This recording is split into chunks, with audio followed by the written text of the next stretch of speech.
So what's the consequence of this? And the consequence of this can best be kind of illustrated here graphically.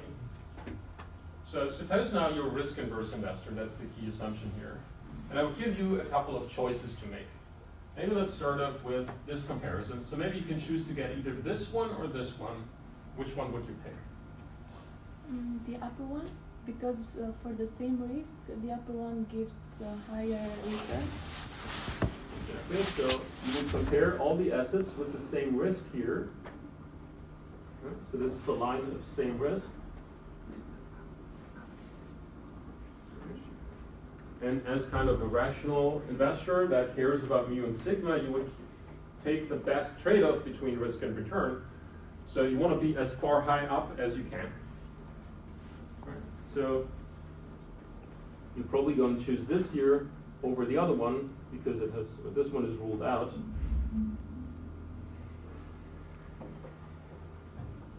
Because the return is too low. The expected return on the side.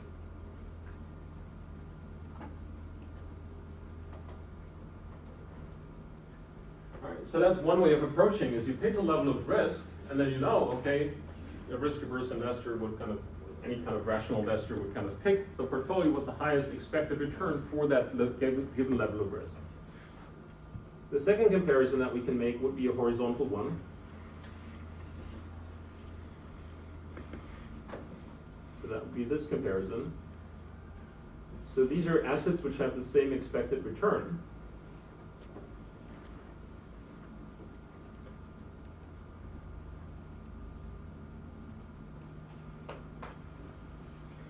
All right, so let's again assume that you have two choices here, this one and this one. Which one do you pick? Same one. Yeah, so this one, why? Because it has less risk. Exactly. So for the level of return that you want, you pick the portfolio with the least risk, right? So the one here on the right is ruled out because it has too high risk.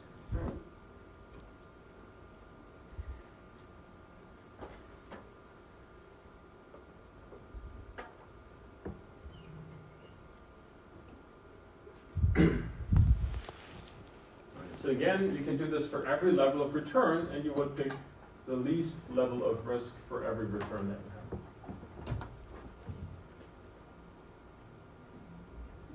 So basically, this asset that we have here, it dominates everything that's in this area here to the bottom right of these dashed lines. So these are all the portfolios dominated by the one in the upper left corner.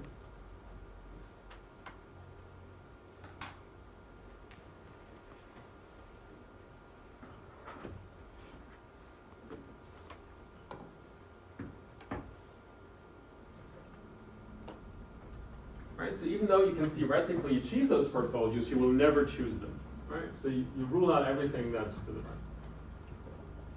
Right, you can now do this for several levels of risk, several levels of return, and you end up with one curve of portfolios that you would consider.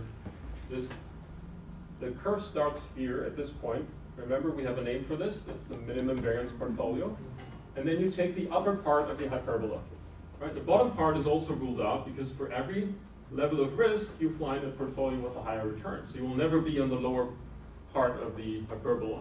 You want to be the least thing that you want is the minimum variance portfolio. So that's a return, the minimum return that you want for the least risk. And you can be somewhere on the upper part of the hyperbola. And this thing has a name, which is the title of the slide here. This is called the efficient frontier. So we start again at the minimum variance portfolio.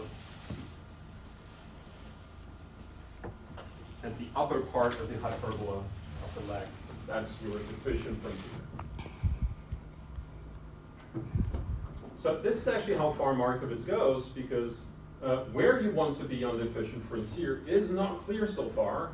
It actually depends on how risk averse you actually are, right? Suppose you're very, very risk averse, right? Like put on a helmet and hide behind your desk all day. right? You want to be here with the least risk that you can have, right? You would probably be here. If you're a little bit risk averse but not so worried, right, that you kind of leave your room once in a while, you'd rather probably be on the upper right part, right?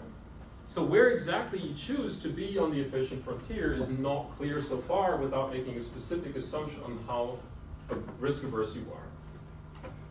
In economics, you can actually do that. You can write down so-called utility functions, right? So you would write down a utility function for risk aversion. There will be parameters that you have to know, which are incredibly difficult to estimate for individuals. Like we don't really know what the shape of utility functions are for private individuals and how to calibrate them properly. So just as a side note, most of the time maybe you already did this in your economics class, you work maybe with something like a quadratic utility function. So you might have seen that before.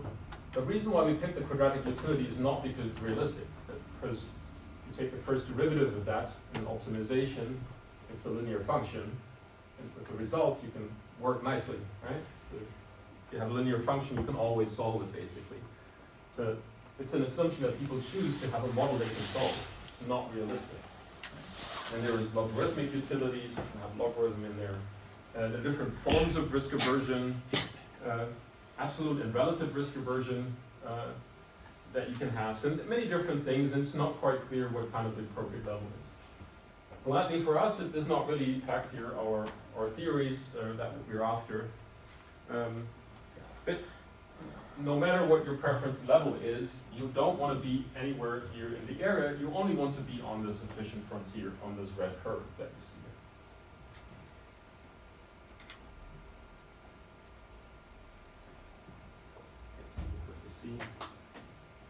We have a couple of slides still to go. Maybe let's do the next one as well. So,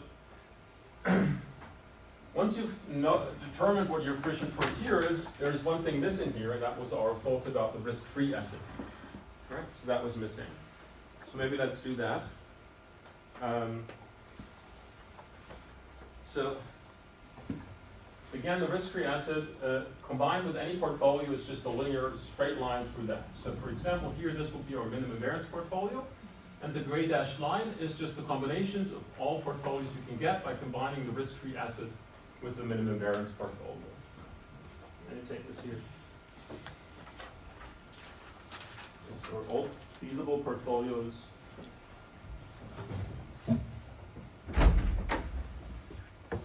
From risk-free assets. Risk-free asset and the minimum variance portfolio.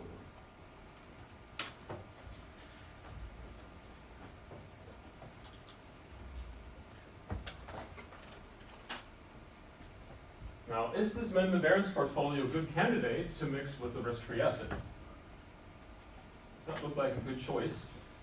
Is the gray dashed line here, is that a good choice of portfolios?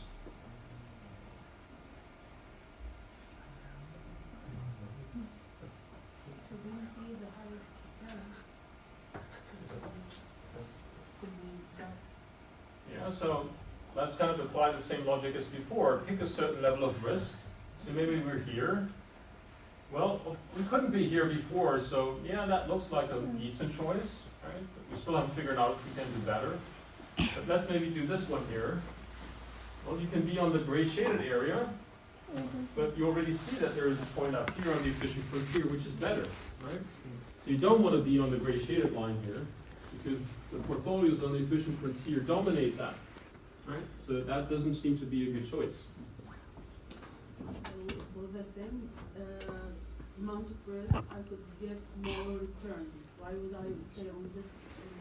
Exactly, you wouldn't, right? So now let's pick maybe a different asset as a candidate. Maybe let's pick this one up here. Let me do a different color. It doesn't seem to be so visible in the projector. Visible on the PDF. Yes, it's weird. Okay. But that will be kind of the combinations of the risk-free asset and this one out there. Again, same question, was that a good choice that I made?